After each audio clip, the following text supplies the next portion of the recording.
I'm here now, retired, after quite a number of years working at a small school in South Minneapolis, Lake Country School. It's interesting how I got to Lake Country School.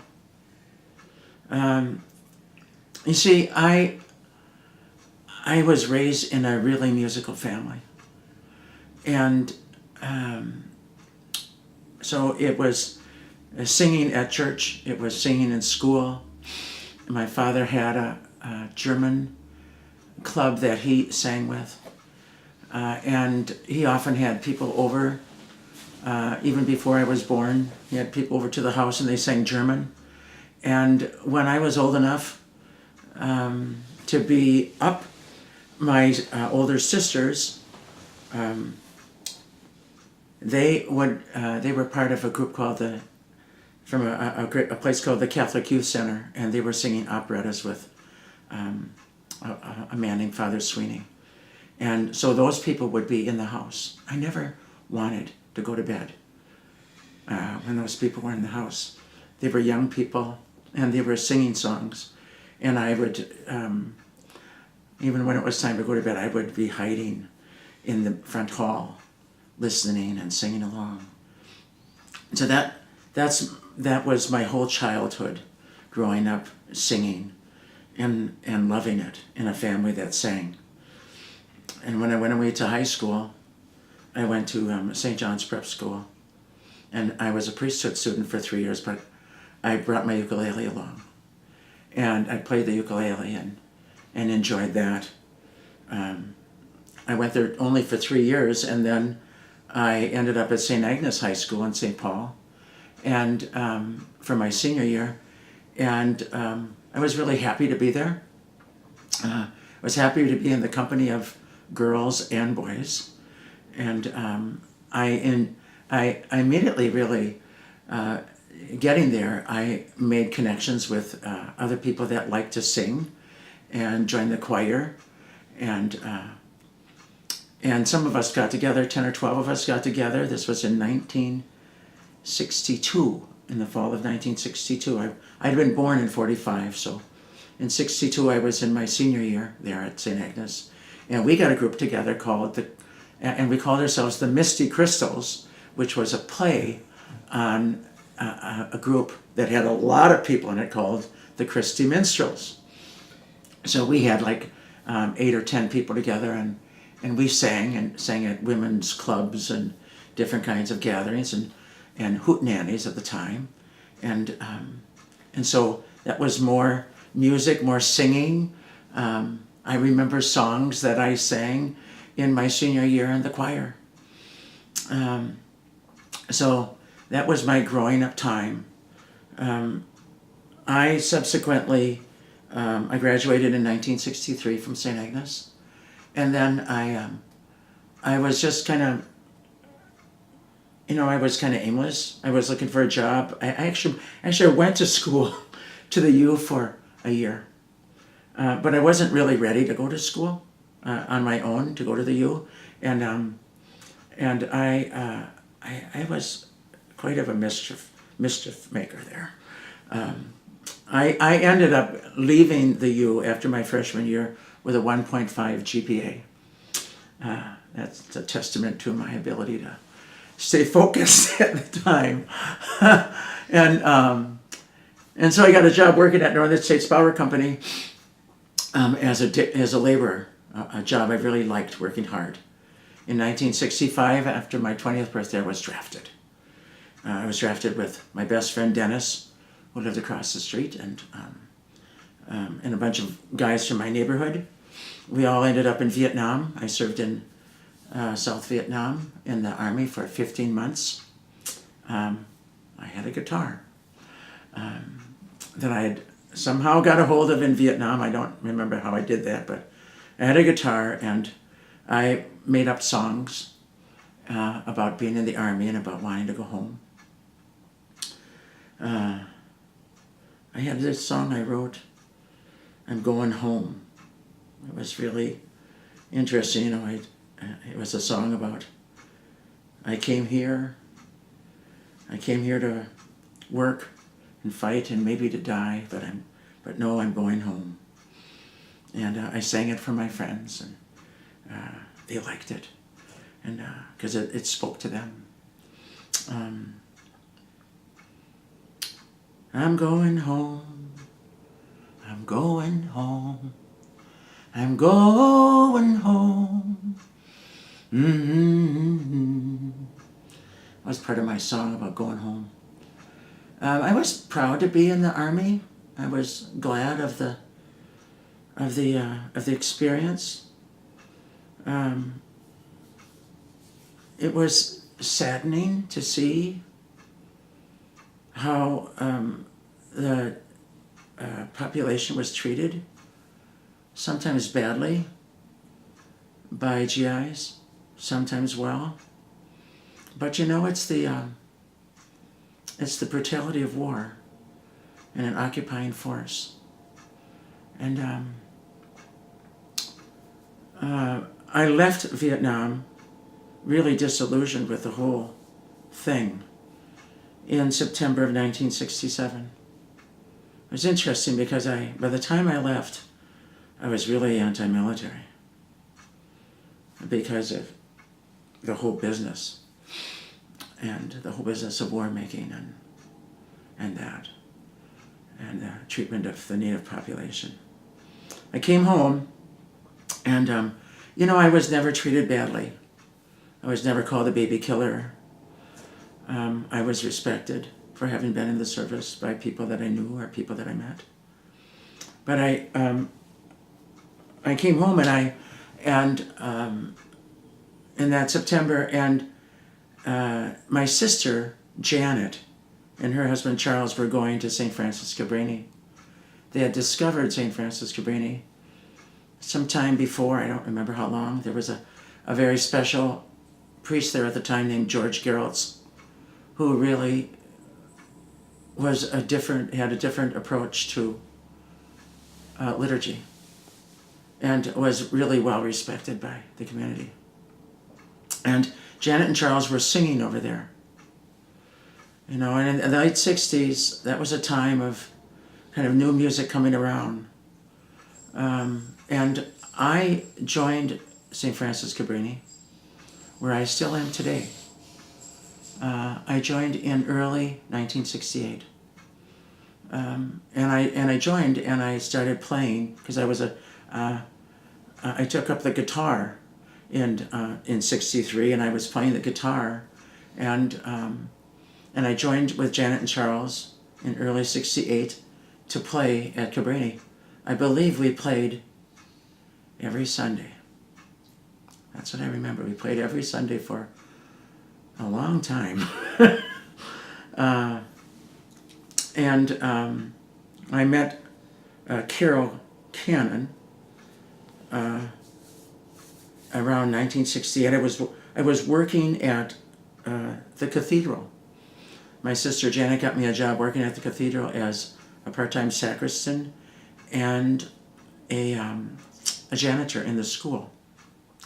I got involved with the young, I think the group was called the Young Christian Movement, the YCM, I think it was called. And I brought my guitar and we sang there. We sang lots of songs, and I met Carol there. So the YCM, in 68, active at Cabrini and working at the cathedral, and again, all this singing, but was starting to get involved also then with the Vietnam Veterans Against the War, and an early fledgling organization called Veterans for Peace, which is an anti-war group that's working now, and that has been organized for quite a long time. But at that time, it wasn't quite organized into a full-fledged organization. But I was working with them and working with the Vietnam Veterans Against the War. And Janet and I, through connections with Cabrini, we're going out to the arms plant and involved in anti-war demonstrations. We'd gather on the railroad tracks there by the Garms plant. I think it was, it was a point to be at the time. I don't believe it was. I'm not actually sure if it was still in production at that point, but I don't think it was. But that's a place that we went to, and we were doing anti-war music there. We made connections. Janet and I have talked about this. We made connections through Cabrini, and through connections of people that were somehow connected with Cabrini, like Newman Center. And we did a lot of peace and justice work at that time against the war and the women's movement. A lot of times we didn't know, we don't remember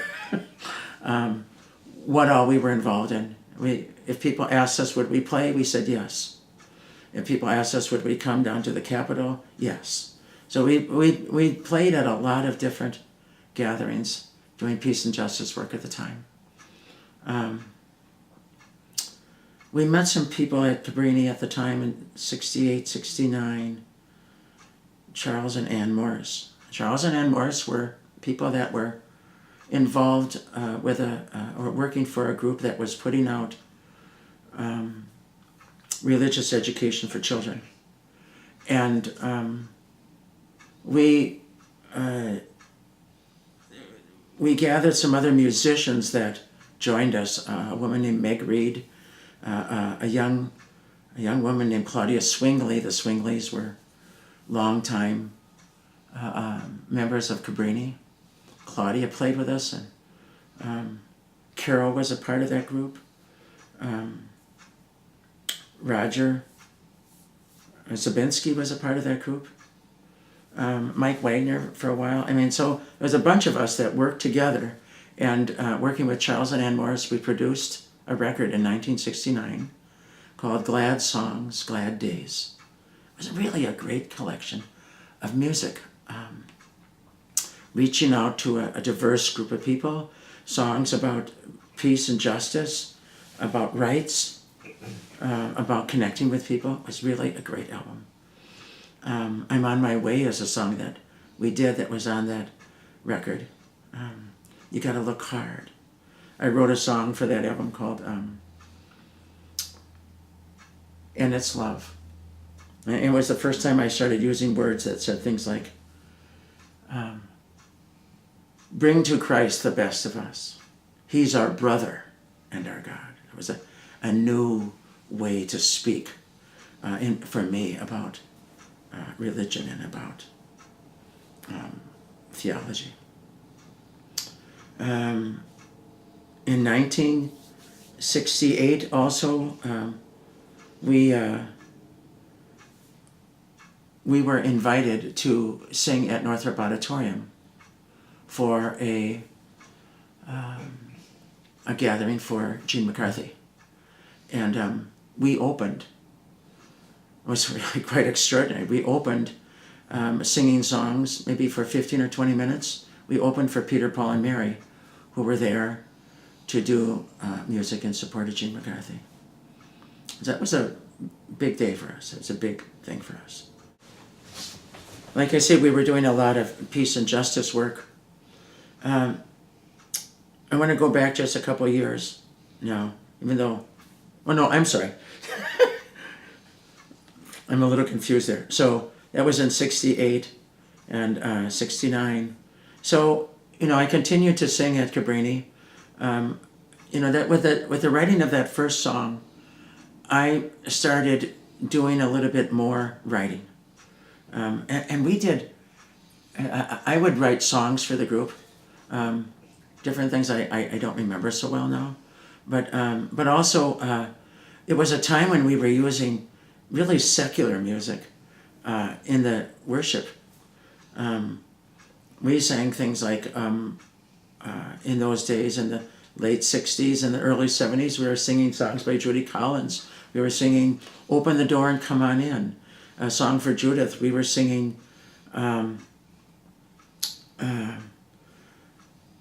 Peace Train by, can't remember his name. So we were bringing music from that was in the folk realm into the church, as well as other stuff, that other material that was being written at the time. So let's fast forward here to 1973.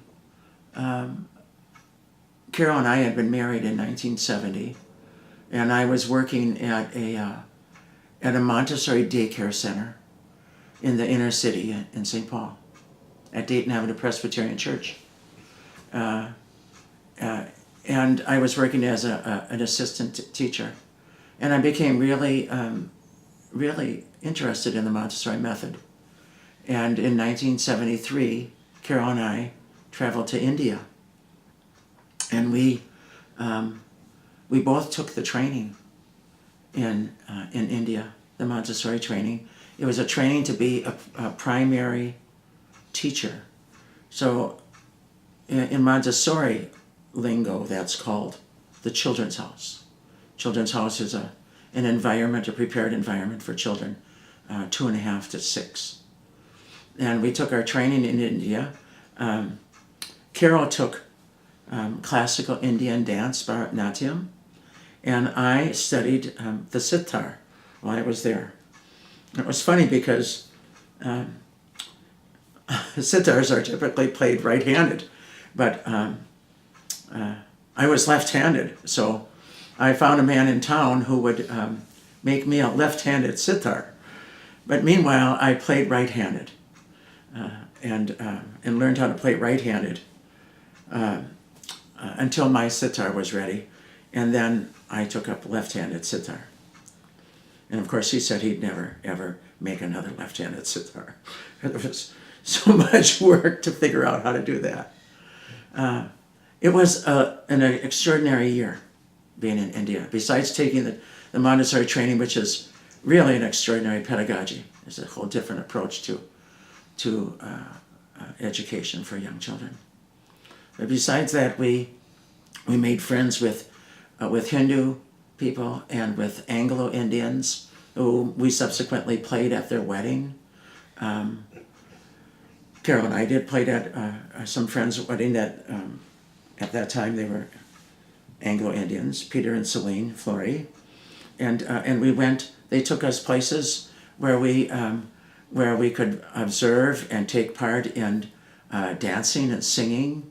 It was really an extraordinary year in picking up a culture of another group of people and really enlarging our own sense of our place in the world and our connection with people in the world. When we came back, Carol and I both worked as Montessori teachers for a couple of years. I worked in a Montessori daycare center in the inner city from 1974 to 1975. And it was there that I met Larry and Pat Schaefer. In 1975, they came from Toronto to teach an elementary class in Montessori at the same place I was working.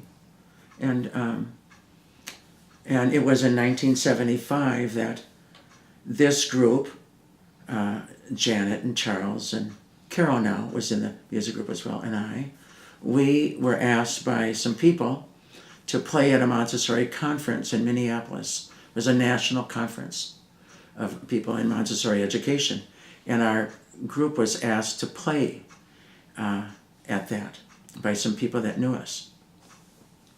So we played, and people enjoyed the work that we did, the music that we did, and subsequently, in 1976, I left that Montessori daycare center. Had some differences of opinion with the administration, and left there. And so I was kind of wandering. I had taken some classes at the U. I went back to school to take more training.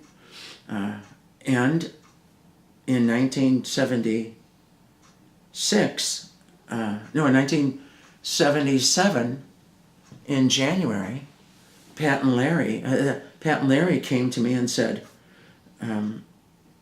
we're wondering if you would be willing to teach music at the school. Well, they had opened Lake Country School. They had organized in the summer of '76, and in the fall, they opened up Lake Country School, a new Montessori primary and elementary school in the old Basilica School building in Minneapolis. And they had a couple of classes, an elementary class and a primary class, and they had a music teacher, but she decided that she wanted to leave do something else in December. And Pat and Larry contacted me and said, well, we need a music teacher. We're wondering if you'd be a music teacher. And I said, well, I'm not a music teacher. I'm a singer and a musician. And I can remember them saying to me, well, we think that you'd be just the right person for this job. And I was really bowled over by that. I really didn't expect that. I didn't have a degree. I didn't have a degree in anything. I had some classes. I had taken some music theory at the University of Minnesota. But in 1970, I dropped out because the U.S. went into Cambodia, and I dropped out of the university and had gone back into working against the war with Janet and Charles and with a friend named Keith Goss. And so there I was, and they said, well, we'd like you to teach music here. And I said, okay, I will. So I started part-time at the school in January of '77. I brought songs to the school. I brought instruments, and I worked part-time for the first year, and then the second year, and I loved it. It was hard work. I hadn't been a teacher, and I had to get to know the children, and the children were mixed ages, and they were 3 to 12 in different classes, and it was a different room, so it was quite exciting. And one thing that I did there from the very first day is I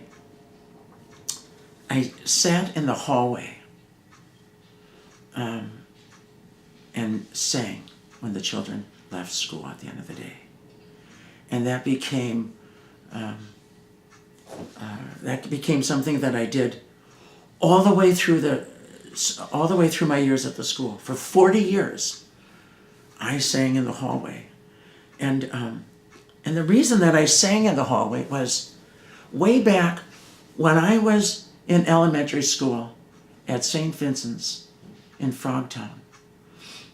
Sister Frances Carmel was the principal, and she was a taskmaster at singing, that we sang on pitch, and we sang for Mass, and we sang every day.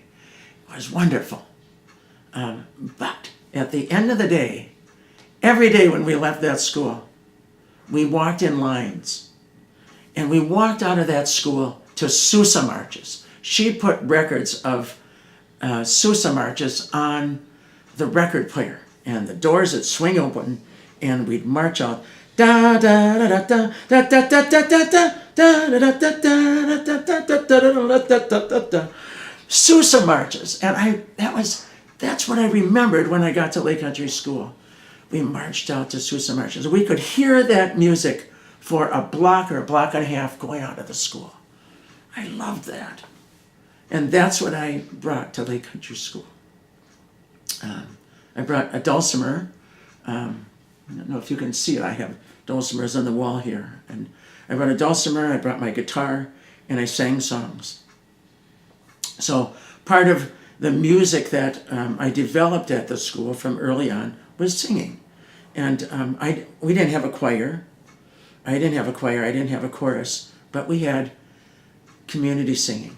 So children would come out, parents would come in. Sometimes they'd hang around and we'd sing in the hallway all together. When we had assemblies, I'd bring my guitar and we'd sing for assemblies. Okay? And when the staff got together for a meeting or something, I would bring the guitar and we'd sing. And so here's what was happening. I was at Cabrini and developing as a singer and a song leader and bringing music to the congregation and writing. And here I was at Lake Country School, a parallel environment, developing a music program, community singing. And it was a very important thing, that community singing, and that we developed that over the years so that more and more staff coming in and the school getting bigger, we were singing in the hallways. And I taught the staff all kinds of songs. And to this day, even as I'm retired from Lake Country School, that's a singing staff. That's a staff that goes on retreat and sings together and dances together. That's a staff that sings together at meetings. That's a group that celebrates life that way. It's a very powerful thing. So, I developed a music program at the school, and it got bigger, and until it reached maybe around 325 is the population of the school now, and around in there, and it goes up through junior high school. I'm proud of what I did there. I'm really happy with what I did there, and I absolutely loved it. For me, teaching at Lake Country School was like a charmed life. I developed more and more of what I could do. I took African drumming lessons. I finished a degree at Metro State University in child studies. I studied Orff pedagogy and got my certification in 1979 when I graduated from Metro State, and I finished the Orff certification training, and I was able to write orchestrations for instruments, for percussion instruments, and the battery of instruments that we had at the school. I took folk dancing. I studied the recorder. I did a lot of different things so I could bring it to the school and bring it to the children. I developed a ukulele program that children just love at the school. It was wonderful. It was a charmed life. It was a bliss. And I stayed there just a little over 40 years. And I retired just last June 20th, 2017. And I'm happy. It's about what I have to say for right now.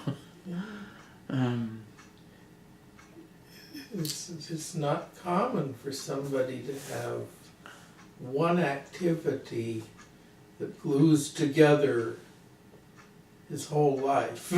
Yeah. That way. Yeah. And since I love to sing too, I appreciate what a lucky person you are to have gotten to sing so much. Yeah. And to encounter so many instruments and different approaches. And so on. Yeah. Well, you know what I think now too. I didn't elaborate anymore on Cabrini, but that work that we did in that peace and justice work, that followed through, so that in the women's movement, we were active, leading people in singing and bringing music forward and singing during the women's movement. And in the gay lesbian movement, I've been active in that and singing, bringing music to that. You know, it was just like I said earlier. I mean, if someone asked us to play, we came out and played. With St. Kate's and the Carondelet Center, with Veterans for Peace, and now, well, I guess it was in the 1990s. I can't remember exactly. Maybe 90. Well, 1994 or so. Denise Devon was a liturgist at Cabrini sometime in there. And she was also working with an organization called ACT, which is Advocating Change Together, an organization that works for people with disabilities, especially people with developmental disabilities, to get their rights. And she asked me if I would come and sing for a conference on people with disabilities. And so I did. I went to that conference, and I led that whole room in singing songs and performing. And I subsequently started working with Advocating Change Together. Sometime in the middle to late 90s, maybe 96, 97 in there. And I worked with them to help them. You know, we'd set up workshops, and I'd bring music from other social movements, the civil rights movement that I was active in the 60s as well, and the women's movement, the gay lesbian movement, and I'd bring music from that, and we'd write songs together, and do all this work together to help them to find their voice. Also in about 1985, 86 in there, I met my friend Brett Hesla, who writes a lot of music on peace and justice issues. And he and I started singing together in around 86 or so, 87. And we also still sing together. I still work with Brett. We produced 2 albums in 91 and 92. And sing in a variety of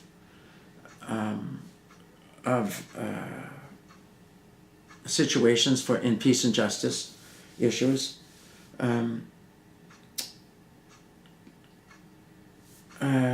Brett came to work at ACT around 2000. He and I still work with ACT. He does more work with working with people in workshops, but sometimes I work with him, and we together now are in our second year co-directing a choir of people with disabilities called the Side by Side People's Choir. And we get together every month for a rehearsal, a home-cooked meal. People come with their PCAs and other allies that come, and we have a rehearsal for an hour and a half after we've eaten a great home-cooked meal. And then we have 3 concerts that we do. And you know, it's it's a great choir. It's really moving. It's very powerful to work with people that want to sing so bad, that people that will sing songs like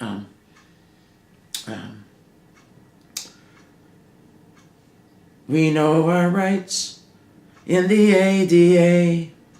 We won't stand by while they slip away. We know our rights in the ADA. We won't stand by while they slip away. We know our rights in the ADA. Or to say something like, we stand up for ourselves. There's nobody else gonna rescue us. We stand up for ourselves. Powerful statement to say. Really sinks in deep and makes for strong people that will fight for their rights. It's really awesome to work with that choir and to work with Brett. And now It's still coming forward at Cabrini. I think, I've been singing at Cabrini since 1968. It's an extraordinary community to be in, an extraordinary community. I sing with a group of people. Jackie Betzworth and I have been together, I think, for 25 years. And George and Steve and Rita, Ron, Faye, Ron Denowitz passed away a couple years back. I sang with some great people, sung with some great people at Cabrini, and I don't intend to leave Cabrini until they haul me out and put me on 6 feet under. It's just that kind of an extraordinary community. What do you see, what good do you see all the singing doing for the kids you worked with? How did it help them? Well, in the first place, I think singing connects us. It's a very deep way of connecting, I think. And what I noticed in my singing with children was because I didn't do a choir with children. The other teacher did a choir. I did this community singing, and I did it regularly. So for instance, even in the last 3 or 4 or 5 years, I got together regularly once a week with a group of children and brought songs to them. I made binders. In the elementary that I worked in lower elementary of particularly the last 25 years I worked with lower elementary children and primary age children. And at the elementary level, I created a binder that had like 40 songs in it. And songs would be chosen every week. And the children sang those songs. And many of the children learned that were still all the songs. And they could feel how it connected them to each other and what a really kind of a spiritual experience that is. So, and here's one example of that. So, I taught them really a wide variety of songs, folk songs, some pop songs, songs of peace and justice songs of liberation, songs of just everything.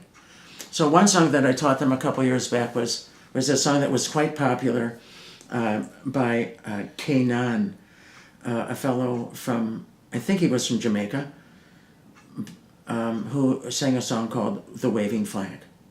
Okay, it was quite popular. It was about his country coming, I believe, to the Olympics. I believe that's what it was. So it was this great song about the waving flag, and I'm trying to remember how it goes. So I wanted to teach it to the children, but the song that he wrote was about his boys, his men's team coming to the Olympics. Okay, I wanted the song to be inclusive of girls, of women, and I wanted it to have a broader subject. It does speak to I wish I could think of the song. All I've got is this other song in my head. It does speak to we will get there, and we will be important, and we will be the waving flag. It speaks to that. Well, some of my children did a performance, and I adapted some of the words just so that it would say, oh, no.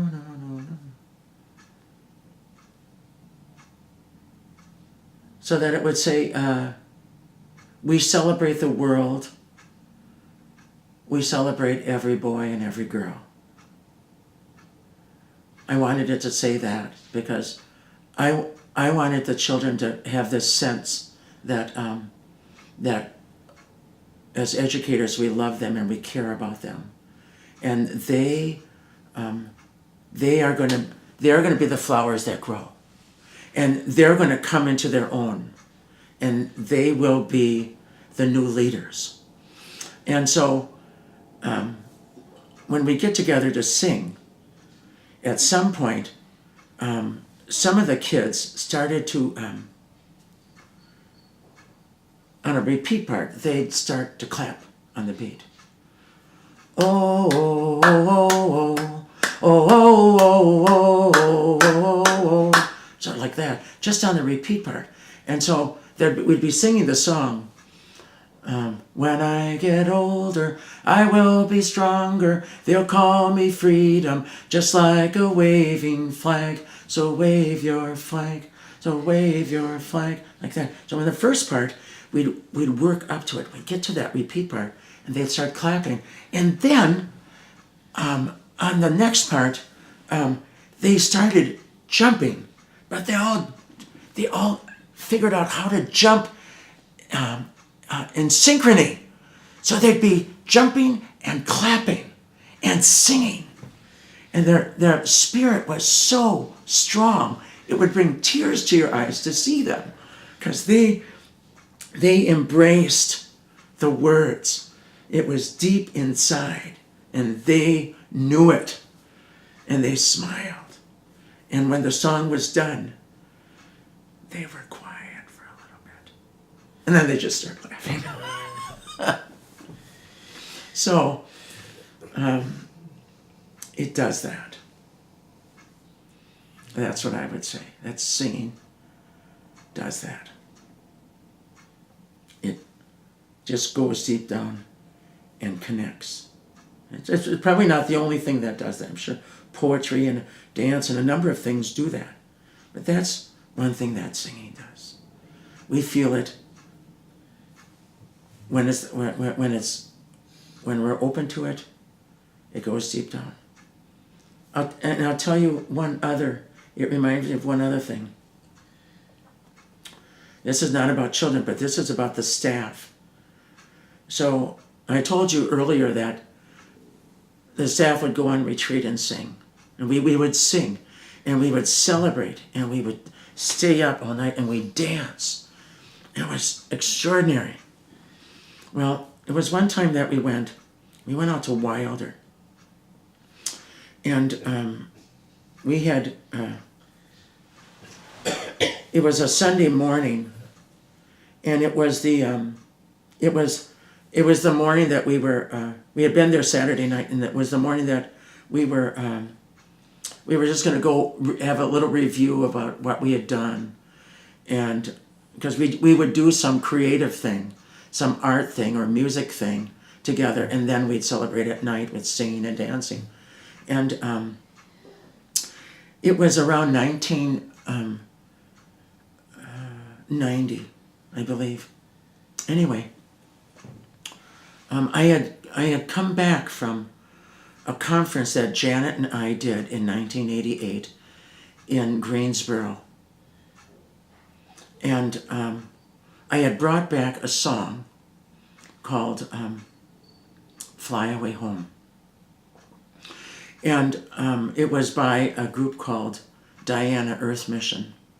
And I had heard it on a cassette that someone gave to me. And I brought the song back to Cabrini in 1988. And we sung it at church. It's this extraordinary song about it can be done in a 4, a 6, an 8-part round. And we still sing it at Cabrini now and then. I brought it to the staff. We were at Wilder, and we were at this incredible space that acoustically was so lovely. And it had hard spaces and soft space, hard surfaces and small soft surfaces. And my colleague and I started singing this song. And we sang it through when the day is over and all my work is done, I'm going to fly away home. Fly away home to dreamland. Fly away home. We started singing this, and the staff took up the song. And it became this really sacred thing. And, and the song moved on its own. You know, and we weren't leading it. It moved on its own, and people were singing in 6 and 8 parts, and people were making up harmonies. It's a song that allows for that. And it just went on, and we didn't end it. We just let it end when people were done with it, when they were done. And afterwards it was really, really quiet. And I was in rapture. That's where I was. I could feel it in my body. I was on the verge of tears. I was shaking. And Larry Schaefer was going to, had something that he was going to talk about. So he waited till it settled down, and he started his talk. And I was still in this state, and I couldn't stay there. I could not stay there. I left the room. I went back to my bed in a different place. And I was just in that rapture state for maybe 20 minutes. It was really something. I'm almost there thinking about it. I was almost there just now thinking about it. It was that singing that just brought that on. It was really. It was a presence of the fullness of love. That's what it was. Yeah. So, one thing we have in common is that we've both traced through pretty much the entire time that Roman Catholics have been doing congregational singing in the United States in any serious way. I mean, at least in my parish, that started about 62, 63 with Joys Like the Rain and stuff like that. And with some hills and valleys, it's still going on. It is. You're right. So, but you've had more involvement than I have, and you've also had a broader experience. I wonder, what you see as the interesting things in Catholic congregational singing in the time you've watched it. I mean, here you have a religious group that, by and large, unlike the Protestants, didn't open their mouths very much. And when they did, it was kind of badly. And then, you leave it to the choir. And then congregational singing takes off kind of with Vatican II. Yeah. And what have you seen that interests you in that long history of Catholics singing in church? Yeah. Well, what I guess for me, it's just the singing together, the community singing. I mean, it's interesting. It goes all the way back to my childhood. So we were singing at home. And when I got old enough to, I was playing the guitar. Then I played with my dad. He sang German songs and he sang German English songs, and I accompanied him. Totally forgot that I did that. I accompanied him on that, and I did some performing too. I've done a fair amount of performing in church too. But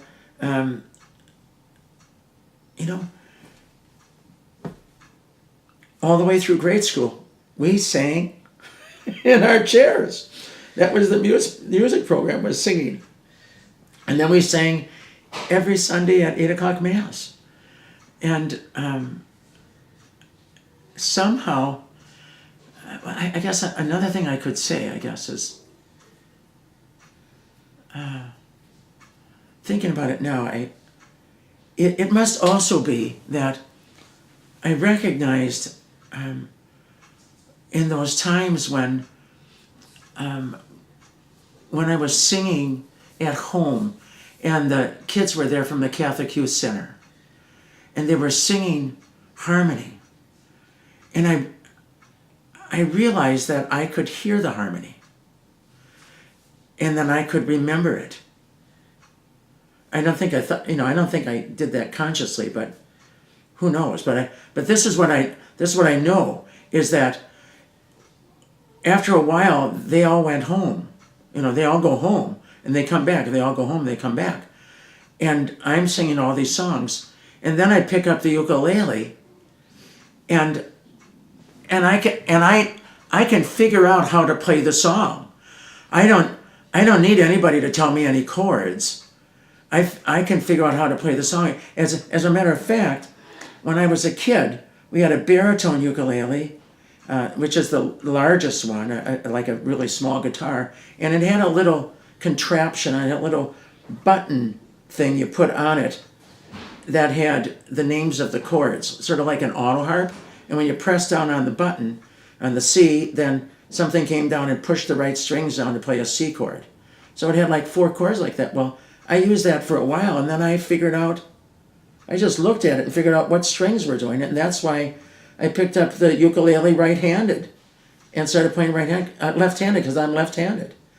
And so I remember playing all kinds of songs and knowing what the harmony was, knowing what the chord would be, because this is what it sounded like. So from a very early age, that was a gift that I had, and whenever we sang in the family, they were always improvising harmony, and so that it was just such a grace. It was such a. I mean, I like choirs too. I like hearing choirs. I would go to choirs, but that congregational singing and that improvising that happens at Cabrini, it's just constant improvising by people. And some people, some people know the harmony because they sing in a choir, but other people just make it up. And I love that. When I was taking my ORF training in 77, 78, 79, we had to write songs. We had to write music for assignments and get it corrected. Well, I would get an assignment and I'd come to Cabrini. I'd write a song for Cabrini. I wrote 3-part songs for Cabrini. I wrote rounds and 3-part songs, a couple for Cabrini, and taught them.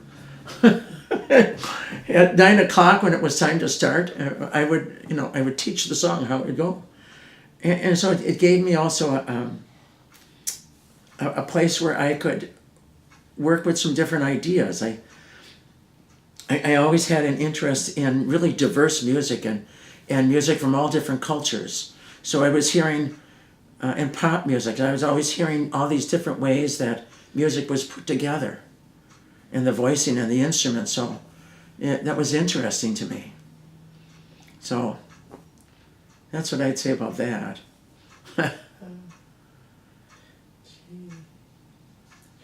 So what does it mean to retire from a career that's been this much fun? Yeah. I mean, many people, the people who've been painting eyebrows on Barbie dolls for 40 years, Yeah. they retire in order to have fun, because it stopped being fun after about the first day. Yeah. And it sounds like you would have paid to go just half the jobs you've been at. Yeah. So, that's really good. That's great. So what is it to retire now? You know, my brother asked me that a while back, a couple of years back. He said, why you want to retire? I don't quite understand why you want to retire. And I said, well, you know, there are some practical reasons. The practical reasons are that I'm the youngest of the remaining 5 children in my siblings. 2 of my siblings have already died. And there are some health issues in the family. I want to be available I want to be available with my partner and spouse Renee as we develop health issues. I want to be available to her for that, and I want to be available to my siblings. And I think that's really important because that work at school took so much time, and actually I'm really easily distracted. I really it was amazing that I actually survived 40 years teaching because I'm so I like to say that I'm adult ADHD, but at least adult ADD. Not in a clinical sense, but it's hard for me to stay focused and sometimes. And so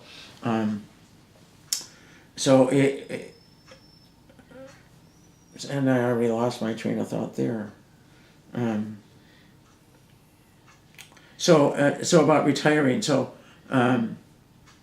Right, I want to be available, and I have a grandson now, 2 grandsons, and my daughter Audrey is married, and they will have children. Audrey and Kevin will have children, and Renee and I want to be available to take care of our grandchildren some of the time. I want to visit family. I want to travel. So those are some of the and see places there are some places that I need to see. Family that I need to see that's scattered in the U.S. Those are some of the practical reasons. Some of the other reasons, though, some of the other that are closer to me,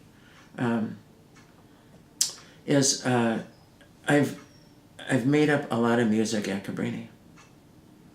I've sung a lot of songs at Cabrini and at Lake Country School. And the former students from Lake Country School want those songs. And they could get them by whoever, you know, a lot of them are covers, a lot of them are written by other people, and some are written by me. They could get them on the radio or on YouTube, but they want them from me because they learned them from me. And they remember my voice, and they remember who I am. And they come back and they tell me, I sing those songs that you taught me to my children. And I really want to make those songs accessible to children that went to the school, that grew up. And I'm going to do that probably through YouTube. I have a YouTube channel now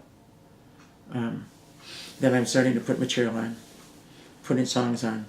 But it's really, you know, I've written so much music over the years at Cabrini, but I'm not in a position, I don't think anymore, to go through what it takes to publish it.